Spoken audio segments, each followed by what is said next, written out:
seemed at that point more geared towards the locals than to the tourists. And over time it's changed. And I don't enjoy it as much anymore. It seems to me as if it's kind of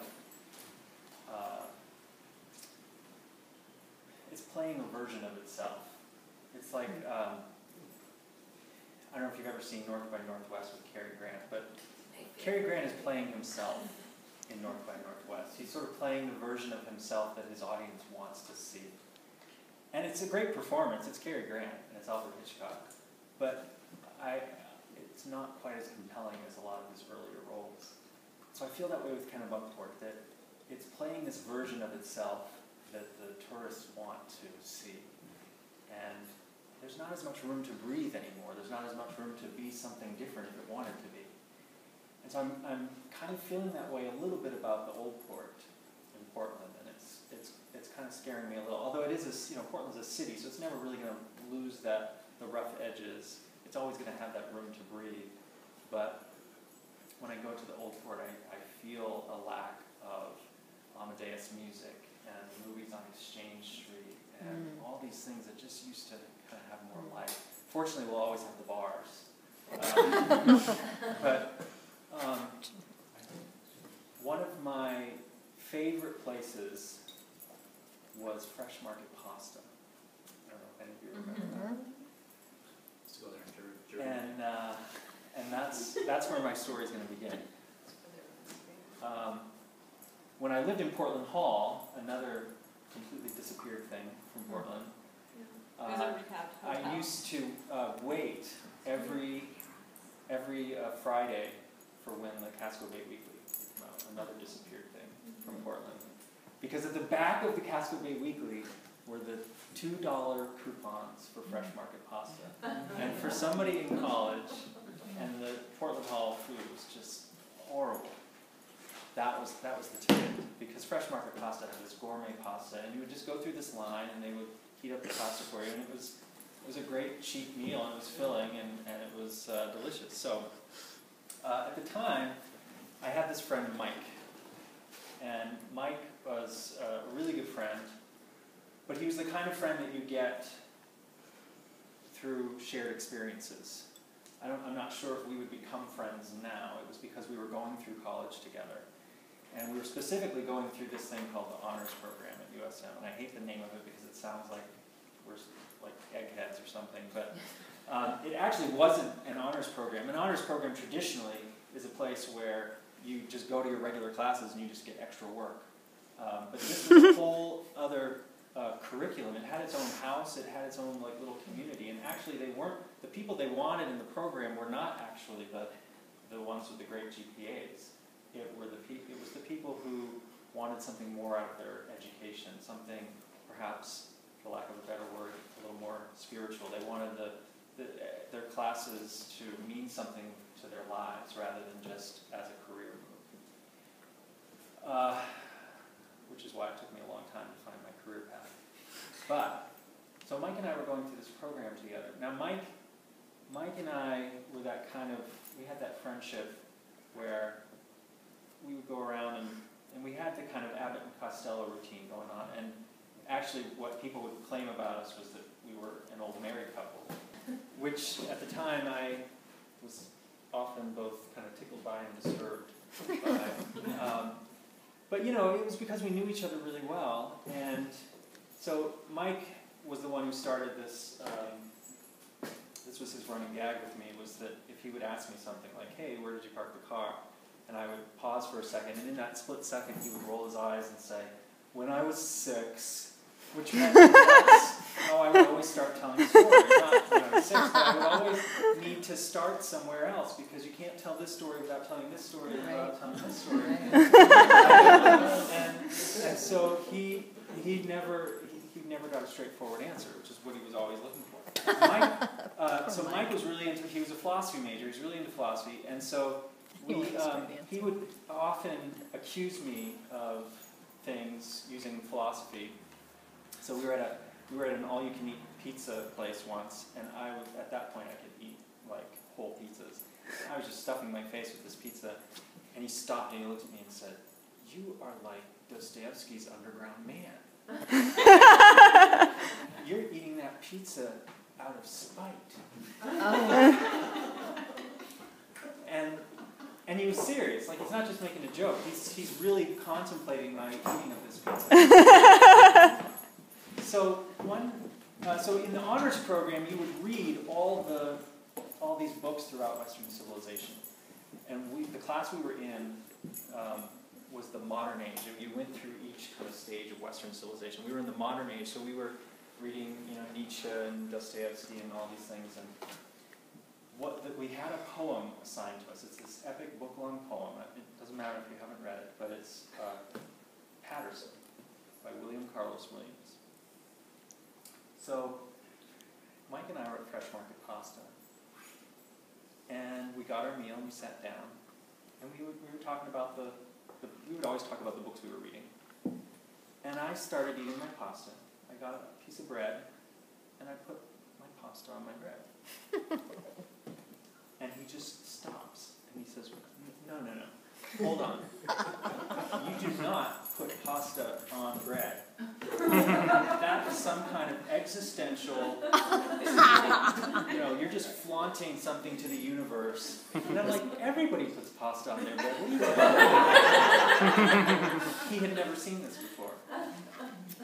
So he felt like this was some kind of auspicious occasion. We have to do something, because you put this pasta on. And I was like, well, what are we going to do? We're going to Paterson, New Jersey. And this is like 9 o'clock at night. And so we talked about it, and he was like, yeah, we got to do this. You put pasta on the bread, we got to go to Paterson. We have to experience Paterson, this book we're reading. Don't you want to experience it? Now, I have to tell you at this point that at this point in the honors program, I had become quite adept at knowing which books I was going to read. Because all we did was talked about the books and we wrote about them. There weren't any tests, there wasn't any memorization, so it's a really cool program. And at that point, you would arrive in class and you could fake it.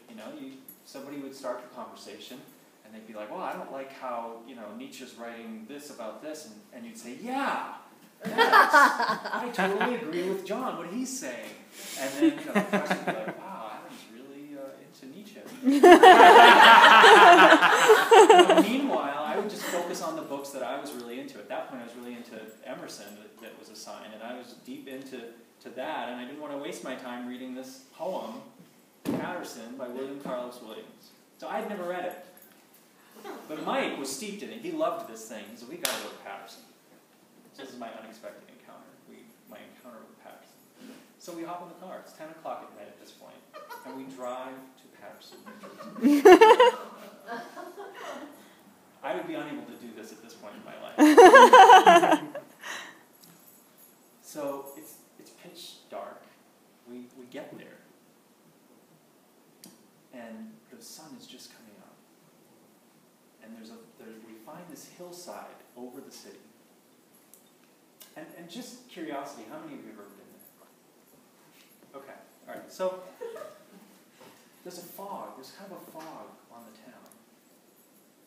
And we're up on this hillside, and we go to sleep. We catch a few hours of sleep, because we've been up all night driving. And I'm thinking, oh, Paterson, it's a poem. Why do you write poems? You write poems because you're describing something that you love, that's beautiful, that your significant other or this place or something. Poetry, it's like idyllic, right? It's the flowers in the vase. And I'm thinking, oh, this place is just going to be awesome. So the fog lifts and the sun comes up. And Paterson is like the armpit of the universe.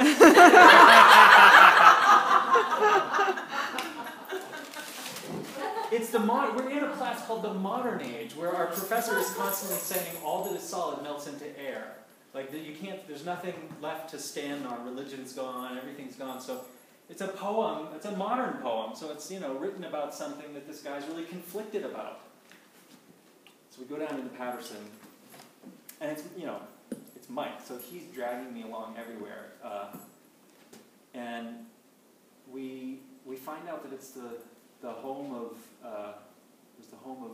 Lou Abbott, of Abbott and Costello. And there's a big statue of him in the park there that has, McDonald's refuse just tossed in. And then, we want to go around and, look at the shops, and they're all, chained and gated, and, you can't get into anything. So finally we end up at a McDonald's. And this huge guy comes in with his girlfriend, I guess, I don't know. And I'm sitting at the table. And by the way, I'm kind of an introvert. So things don't happen for me as readily unless I have somebody like Mike with me.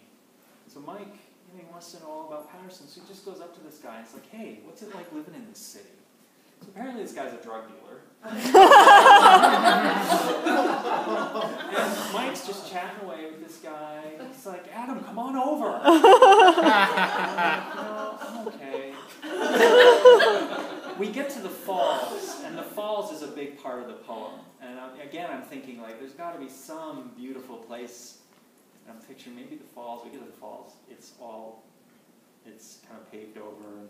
But there is this museum next to it. And I'm like, oh, okay, a museum. So we walk in, and there's all these brochures about Patterson and glossy things, and we pick them up, and this old guy comes out. And he's just exactly who you expect to be at this place. He's got the bespectacled face, and he was just waiting for us. He was waiting for us to walk in. And he just told us all this history about Patterson and all these machines and things, and we brought all this back to our professor, and to this day he still tells the story during his class of the guys who went to Patterson. But the assignment, we were given an assignment for this, which was to write a poem, write our own poem. And I don't remember except for one line. I remember this one line that's part of the poem, and it was hurtling through the now. It was not incredibly original, but that's what it felt like. We were in the car, and I had my hands on the steering wheel, and I was in charge. I was doing something reckless and interesting. I was hurtling through the now, and that's how you feel in your 20s.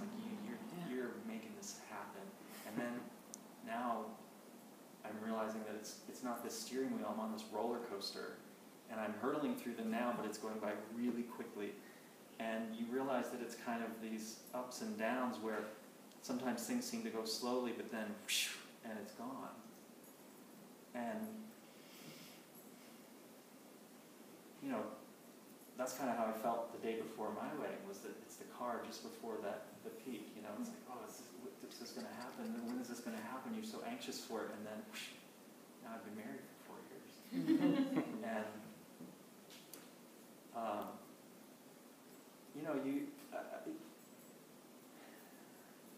a lot of life, I think, we have these events like Patterson, but a lot of life isn't Patterson. A lot of life is just these kind of habits, day after day, and you do your thing. And I don't think that's a bad thing. I had another friend in school who said that if you try to remember a particular time that you brushed your teeth, you can't do it. Your mind comes up with this kind of conglomeration of all the times you brushed your teeth.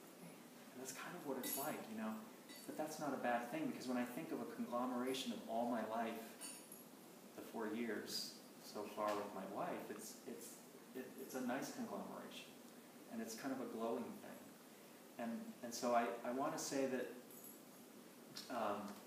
as long as when you're in those habits that you're still able to reach something authentic, something real about yourself, that you're not just playing a version of yourself that your significant other wants to see, that you think they want to see. And I feel like my dad did that for years, and we don't really have much of a relationship with him. And so all my life I've kind of tried to be not like my dad. I've tried to be as authentic as possible, almost to an extreme where when people ask me to this day, I'm at work and someone will say, hey Adam, how are you? And I'll pause and I'm like, okay, I really got to answer answer this, and I can't really tell you about this without telling you about this. So even though a lot of people end up rolling their eyes, I'll often start that whole response with, "We're not a six." Woohoo!